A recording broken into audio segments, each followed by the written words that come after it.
Présentatrice. Bon, tous allez bongo na touchu ko silisa mikolo misati ya mayanga ni na biso. Donc le là qui troisième jour nous ngolé mo ibaki na kopesa so ba directive. Alors tous les sabino maman Jeannette akoyeba kopesa toli na ba chrétien ya mokili mobimba ya koyeba ko respecter ba consigne ba mesures de sont prises par le gouvernement.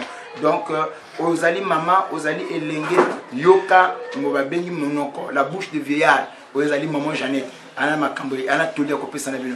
Maman Jeannette à vous. Bandeko, merci mingi. Nazali koyebisa na bino ete biso tokotaki mabondeli ya mikolo misato kati na kokela mpona kolela na oyo esili kotalisama na mokili mobimba nango toyebi te nzambe wana akotika biso te me po te toyeba kobika kati na pasi wana ebongi toyeba mpe komibatela tozala na totambola na boyenge beni toyeba komibatela tobatela mpe mabota na biso me naza lelikia ete na losambo na kolelo toleli epai na nzambe wuta na mowumbu na biso l'apôtre le messager fidèle. Amen. Vraiment toza lelikia toyebi te azali na bengi ye l'homme debout dans la parole. Donc à travers maïma soto sili kolekisa nzambe wana kotika biso te akozala toujours elongo na biso pe tokokenda kinosuka tokotatola monene na nzambe pe ba oyo bayebaki monene na nzambe te à travers mai oyo ekosalama bakoyeba koluka nzambe yango napesi toli na pindeko boyo baza na bandako to na bisika songolo bolemba te bolendisa makata mabondeli enfin que tout tato monene na nzambe na maïma so kosala kati na biso wana nyonso ezalaki na nzambe. Est-ce qu'on peut acclamer? Alors le balingami alaki bongo ya biso maman Jeannette maman Tonda Boboto maman azalaka soka sambeli bolikolo funga maka mais sans plus tarder to alaki na maman Jeannette to alaki pe na maman Tété oya ki pe ko assister à jeune que maman Tété tout ça na maman. Voilà qui na maman Tété yepe azana tolia kopesa na bana nzambe nyonso bazali kolanda biso lipai nyonso bazali akopesa no toli par rapport à ba mesures prises par le gouvernement. Maman Tété nino kolanda bana nzambe bazali kolanda biso na tango. Amen.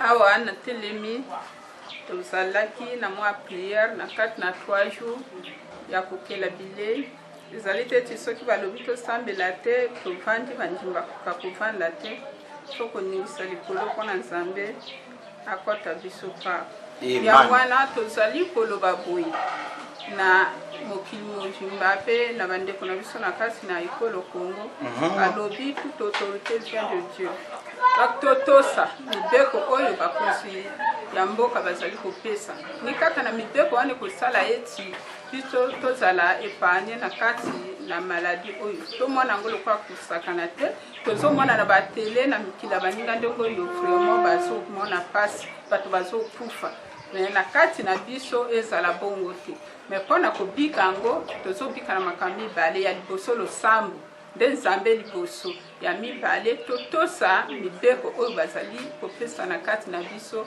po eti tolonga na kati na makambo oyo. Amen. Amen. Vraiment, mes précieux frères et sœurs dans le Seigneur, et là qui bongo maman Tété, ouais c'est là qu'on a fait na biso toli, mais tout ce qui on a été tous allés payer na maman Fina, oyo alingi pe ko bakisa 1+.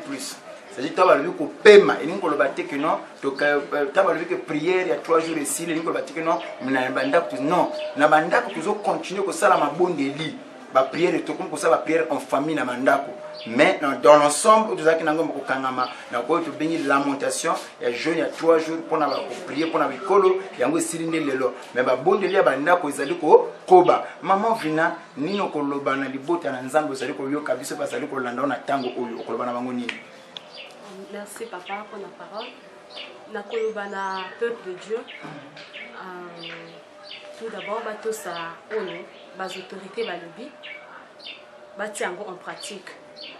En plus, donc quand le but tout semble la terre là bas église et nous qu'on le battait que la banda qu'on a surtout semble la terre tout semble la banda coupé qu'on a qu'on implorer pe mawaya nzambe et qui takati na ekolo na biso afin que to bikela oyo baninga mususu ba bikeli na bamboka mususu te nango nazali kana wana koloba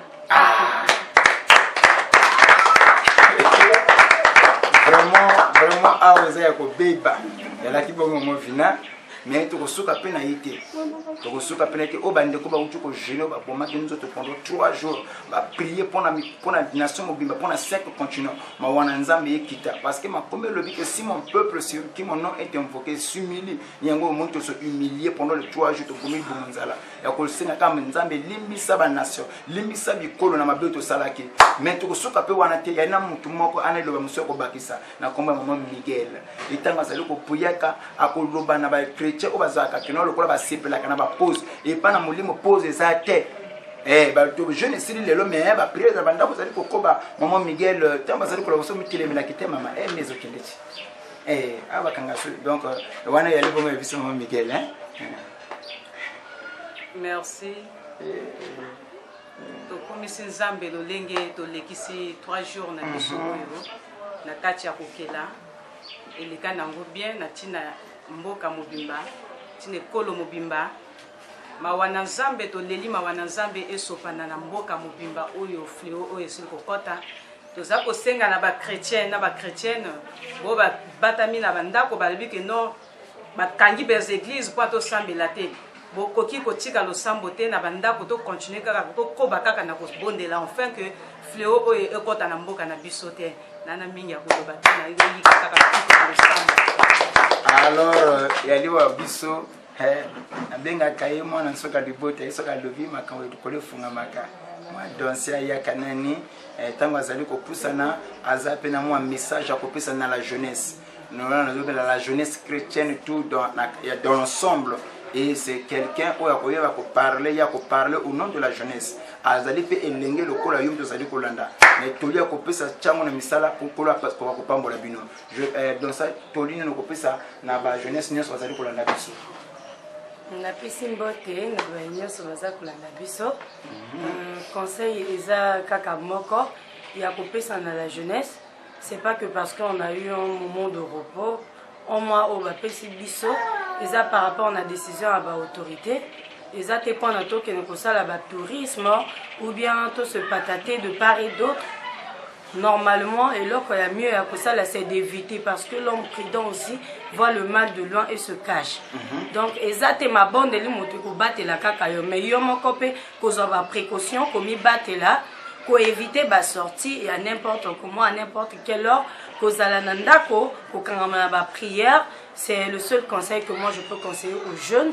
Soyons dans la prière, évitons les sorties et restons concentrés dans les prières. Ayons la foi, Dieu va nous faire grâce de surmettre et de survivre par rapport à ce qui se passe dans d'autres pays. Ba jeune mingi pe baza ko kufa baza ba jeune lokola biso baza ki na ba projet pe na avenir baza ki pe na longue vie liboso na bango. Mais ya bango ekata na nzela ezate parce que l'équipe bango kitoko to na nini moko te. Mais kasende grâce au nzamba pesi biso to yeba ko conserver ngo na kozala sur place na banda ko na biso que Dieu nous bénisse. 2 minutes kaka et puis dans la période où il fallait bah examen et ça la bachelier bah tu vas préparer bac BPC bah CEP bah licence ma cambo belé bah thèse bah tu mingi est-ce que na moment où attitude nini faut bah ça nango na 1 minute bah tu vas olanda nino ko bisa on a 1 minute en face ya oyo est-ce qu'il y a un moment où bah zo ba kayi ba tango na se ba tango na ça il y a un moment bah se connecter à coucou est-ce qu'il y a un moment qu'est-ce qu'il faut que le banabatouana alors bon pour les étudiants que ce soit au niveau de l'université ou bien le lycée, c'est pas un moment de repos pour nous parce que j'en fais partie aussi. C'est un message que papa a eu à causer, donc qui sera bénéfique pour tous, à commencer par moi-même ainsi que les autres. Donc c'est pas un moment de pause ni un moment de repos. Cela n'engage pas que la concentration soit loin de nous. On doit être concentré dans ce qu'on faisait parce que c'est une pause pour quelques moments seulement. On va y reprendre, on va reprendre avec les cours. Donc ne manquons pas à notre élan. Continuons avec la lecture. travaillez comme d'habitude. Ne prenez pas ça pour des congés. Soyez plutôt dans le moment de travail. Normalement, c'est même bénéfique pour vous. Peut-être qu'en allant au cours, reviser tout ça, ça serait peut-être trop de charges sur nous. Alors ce moment-là, ça pourrait nous permettre à assimiler un peu de plus de ce qu'on connaissait déjà. Donc,